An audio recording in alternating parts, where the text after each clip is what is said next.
Hi, నేను వేణు కల్పన. Welcome to KVKs లో cost terrace garden and farming. 4 రోజుల నుంచి కంటిన్యూస్గా వర్షాలు పడుతున్నాయి కదా, ఇంకా నా మొక్కలకి నా అవసరం లేదులే, నీళ్ళు పోయాల్సిన అవసరం లేదు, అవే చక్కగా వర్షం నీళ్ళకి పెరిగిపోతాయి బలంగా అనుకుని 4 డేస్ నుంచి నేను పైకి రాలేదు అసలు. ఇంకా ఈరోజు మార్నింగ్ వచ్చేసరికి ఆ క్యాటర్పిల్లర్స్ చూడండి, మొత్తం ఆ మధ్యలో ఒక పోర్షన్లో అసలు ఎన్ని క్యాటర్పిల్లర్స్ అంటే ఆకులన్నీ, ఆ లిల్లీస్ ఆకులన్నీ తినేసి మొత్తం గార్డెన్ అంతా కొరికి పెట్టేశాయి. మామూలుగా నేను రోజు వస్తే ఎప్పటికప్పుడు చెక్ చేసుకుంటూనే ఉంటాను, ఏమైనా పురుగులు వచ్చాయా, ఏమైనా తెగుళ్ళు వచ్చాయా అని. ఒక్క 4 డేస్కి ఎంత డిఫరెన్స్ చూడండి. అదిగోండి మొత్తం ఆకులన్నీ తినేసి అలా పెద్దగా అయిపోయినాయి. మళ్ళీ ఆ క్యాటర్పిల్లర్స్ కూడా చిన్నగా ఉండాల్సినవి. అదిగోండి మళ్ళీ అవి ఎంత అందంగా ఉన్నాయంటే, క్యాటర్పిల్లర్స్ అందాన్ని పొగుడుతున్నాను అనుకోకండి, కానీ ఎంత అందంగా ఉన్నాయో అవి. మళ్ళీ తర్వాత కుకూన్స్ లాగా అయిపోయి మళ్ళీ బటర్ఫ్లైస్ అయిపోతాయి అన్నమాట. వాటిని అలా సర్లే అని వదిలేసామనుకోండి, నా గార్డెన్లో ఉన్న ఆకులు మొత్తం తినేసి గార్డెన్ అంతా బటర్ఫ్లైస్ అయిపోతాయి. నా గార్డెన్ని మొత్తం బటర్ఫ్లైస్కి సాక్రిఫైస్ చేసే మనసు నాకు లేదు, కానీ 1-2 అయితే వదిలేసేయచ్చు. ఒక 100 పురుగుల వరకు ఉన్నాయి. అవి 100 పురుగులు అలా వదిలేస్తే ఇంకా గార్డెన్ మొత్తం పాడైపోతుంది కదా. సో చక్కగా వాటిని తీసి పడేసాను. మొత్తం ఆల్మోస్ట్ నాకు కనిపించినంత వరకు తీసి పడేసాను. పడేయటం చేయొచ్చు, చంపేసుకోవచ్చు, అది మీ ఇష్టం.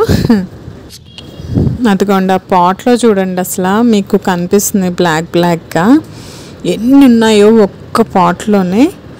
అదిగోండి ఇంకా ఇక్కడ చూడండి, అదిగోండి ఎంత క్యూట్గా ఉందో క్యాటర్పిల్లర్ అయితే చెప్పలేను నేను. అదిగోండి ఎలా వెళ్ళిపోతుందో చూడండి. ఇంకా ఆ మధ్యలో ఆ ఫ్లవర్స్ లాగా మొత్తం మధ్యలో పోర్షన్ అంతా ఫ్లవర్స్కి పెట్టుకున్నాను కదా, ఆ పోర్షన్ మొత్తం క్యాటర్పిల్లర్స్తో నిండిపోయింది. ఇంకా మొత్తం క్లీన్ చేయాల్సిందే. ఇలా క్యాటర్పిల్లర్స్ రాకుండా ఎప్పటికప్పుడు నీమ్ ఆయిల్ స్ప్రే చేసుకుంటా ఉంటే రావు అంటారు, కానీ నేను నీమ్ ఆయిల్ స్ప్రే చేయడానికి అంత ఇష్టపడను. ఎందుకంటే మన గార్డెన్కి కావాల్సిన అంటే పాలినేషన్ చేయడానికి బంబుల్ బీస్ వస్తాయి, కొన్ని లేడీ బగ్స్ ఉంటాయి, అవి మిల్లీ బగ్స్ని వాటిని తినేస్తూ ఉంటాయి. చిన్న బర్డ్స్ వస్తాయి, అవి కూడా వేప నూనె కొట్టినప్పుడు అంత ఇష్టపడవు అనమాట మన గార్డెన్లోకి రావడానికి. సో అవన్నీ కూడా చచ్చిపోతాయి అన్నమాట. అవన్నీ చచ్చిపోతే మనకి ఇంకా ఎక్కువ లాస్ ఉంటుంది. సో నేను వేప నూనె కొట్టను. ఎప్పుడైనా ఇలా కనిపిస్తే మాత్రం చేత్తోనే తీసేసి చక్కగా క్లీన్ చేసేస్తాను. మన ఎంతవరకు ప్రతి తెగులు కానీ ఏదైనా కూడా మన చేత్తో ఎంతవరకు కుదిరితే అంతవరకు మనం తీసి పడేసుకుంటూ ఉండాలి. వేప నూనె కానీ కుంకుడు రసం కానీ ఇవన్నీ ఎక్కువ యూస్ చేస్తే ఏంటంటే మనకి మిత్ర పురుగులు అంటే చెప్పాను కదా ఇందాకే, బీజ్ అలాంటివి రావడానికి కూడా ఇష్టపడవు ఇంకా మన గార్డెన్కి. ఈ మెథడ్ చాలా మంచిది. ఇంకట్లా మొత్తం చేత్తో క్లీన్ చేసేసి మనకి దొరికినట్టు గ్లౌజెస్ వేసేసుకుంటే అసలు మనకి ఆ ఫీలింగే ఉండదు. ఇంకా ఎక్కువ వేరే దగ్గర కూడా స్ప్రెడ్ అవ్వడం ఎందుకు అంటే చంపేసేయండి, అవసరం లేదు అనుకుంటే దూరంగా విసిరిపాడేయండి. ఇంకా మా డ్రాగన్ ఫ్రూట్ ఇది ఇంకో సర్ప్రైజ్ నాకు. వీడియో తీయకుండానే ఒక పెద్ద కాయ కోసాను. ఇప్పుడు ఆ కాయ చూడండి ఎంత ఉందో, దానికన్నా పెద్దగా ఉంది నేను ఇప్పుడు కోసిన కాయ.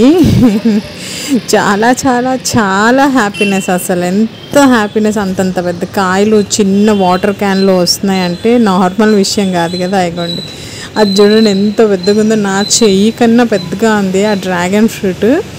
అసలు నేను చూసైతే ఇంకా ఆనందానికి అవతులు లేవు అంటారు కదా, అలా ఉన్నాను నేనైతే. ఎంత హ్యాపీనెస్ ఇచ్చిందో నాకైతే, చాలా చాలా చాలా హ్యాపీనెస్. మిగతా వాళ్ళలాగా ఆ కేక్స్ అని ఈ కేక్స్ అని మస్టర్డ్ కేక్స్ అని అబ్బా లిక్విడ్స్ అని నేను అసలు అలాంటివి ఏమీ యూజ్ చేయకుండా నా కిచెన్ వేస్ట్తో నేను ఇంత బాగా పండించుకోగలుగుతున్నాను అని చాలా చాలా చాలా ప్రౌడ్గా అనిపించింది. చాలా హ్యాపీగా అనిపించింది. హ్యాపీగా ఎందుకు అనిపించింది, మనకి తక్కువ ఇన్వెస్ట్మెంట్ చేయటం ఎక్కువ లాభాలు పొందటం అంటే ఇదే మరి.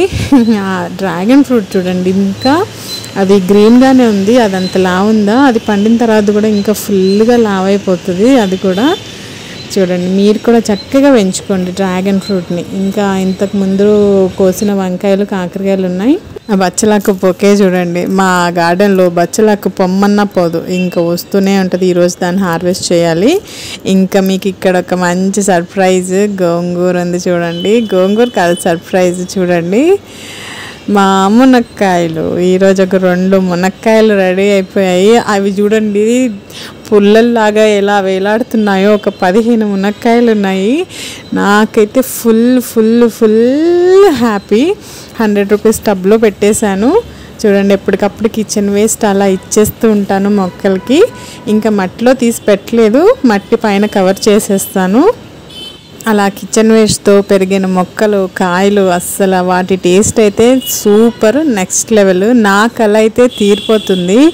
అమ్మ ఫస్ట్ నుంచి పెంచుతుంది, ఫస్ట్ నుంచి మాకు మా ఇంట్లో ములక్కాయలు వస్తున్నాయి. కానీ నేను పెంచాలి, ఎలాగైనా నేను కాయించాలి అన్న ఒక ఆశ, కోరిక నాకు తీరిపోయింది. ఇంకా మొక్కకి పూత కూడా ఉంది. ఇంకా తయారైనట్టు మనం కోసేస్తూ ఉన్నాం అనుకోండి పాట్స్లో, కాబట్టి అవి కోసేస్తూ ఉంటే మిగతావి మళ్ళీ రెడీ అయిపోతూ ఉంటాయి. టెర్రస్ గార్డెన్లో మునక్కాయలు బాగా కాయాలంటే కొమ్మతోనే మనం మునగ మొక్క పెట్టుకోవాలి. నా దగ్గర సీడ్ ఉంటే పెట్టేశాను, ఇదిగోండి సీడ్తో వేసిన మొక్క ఇది. దీనికి ఇంకా పూత రాలేదు, వచ్చింది ఒకసారి కానీ కాయ నిలబడలేదు. అది మాత్రం కొమ్మతో పెట్టిన మొక్క. కొమ్మతో పెట్టిన మొక్కకి ఎంత డిఫరెన్స్ ఉందో చూడండి, ఎన్ని కాయలు కాస్తుందో. ఇదిగోండి ఇది విత్తనం పెట్టింది 1 year పైన అయిపోతుంది. అది ఇంకా 6 months. అది చూడండి ఎన్ని కాయలు వచ్చేసాయో. మునగ మొక్క చాలా చాలా చాలా ఈజీ, చాలా తక్కువ మట్టిలో కూడా చాలా చక్కగా పెంచుకోవచ్చు మన కిచెన్ వేస్ట్ కంపోస్ట్ తోటి. అదిగోండి ఈరోజు నేను 2 కాయలు కోసేస్తున్నాను.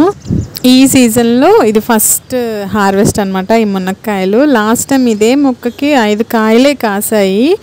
5 కాయలే కాయటం ఏంటని చెప్పి నేను ఇంకా దీనికి రెగ్యులర్గా కిచెన్ వేస్ట్ ఇచ్చాను. ఎంత బాగా కాస్తుందో చూడండి, కిచెన్ వేస్ట్లో ఉన్న మ్యాజిక్. అందుకే మిమ్మల్ని కూడా తక్కువ ఖర్చులో ఎక్కువ హార్వెస్ట్ తీసుకోండి, మీ కిచెన్లో ఉన్న ప్రతి ఒక్కటి యూజ్ చేసుకోండి అని చెప్తున్నాను. ఇంకా కొన్ని పచ్చిమిరపకాయలు ఉన్నాయి, అవి కూడా కోసేస్తాను. ఇంకా తర్వాత బచ్చలాకు ఉంది, అది కూడా కోసేస్తాను ఈ రోజుకి. నా హార్వెస్ట్ ఎలా ఉంటుందంటే నాకు కావాల్సిన వరకే నేను కోసుకుంటున్నాను. ఉన్నాయి కదా అని చెప్పి అన్ని ఆకులు కోసేయట్లేదు, మీకు చూపించడానికి. నాకు ఎంతవరకు కావాలో అంతవరకే. ఈరోజు బచ్చలాకు కోసేస్తున్నాను, నాకు బచ్చలాకు పప్పు చేసుకోవాలి.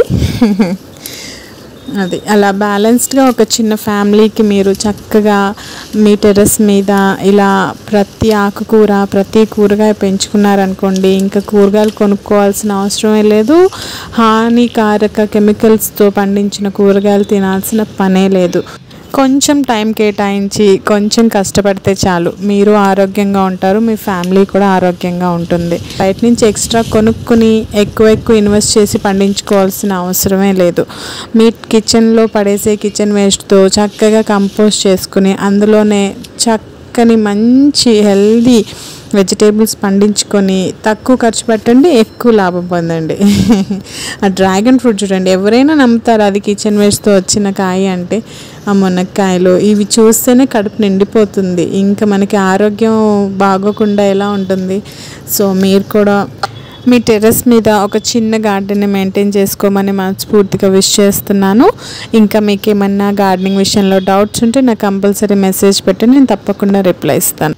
నా ఈ చిన్న ప్రయత్నం అందరికీ రీచ్ అవ్వాలంటే లైక్ చేయండి, షేర్ చేయండి, ఇంకా సబ్స్క్రైబ్ చేసుకోకపోతే ఇప్పుడే సబ్స్క్రైబ్ చేసుకోండి. బాయ్.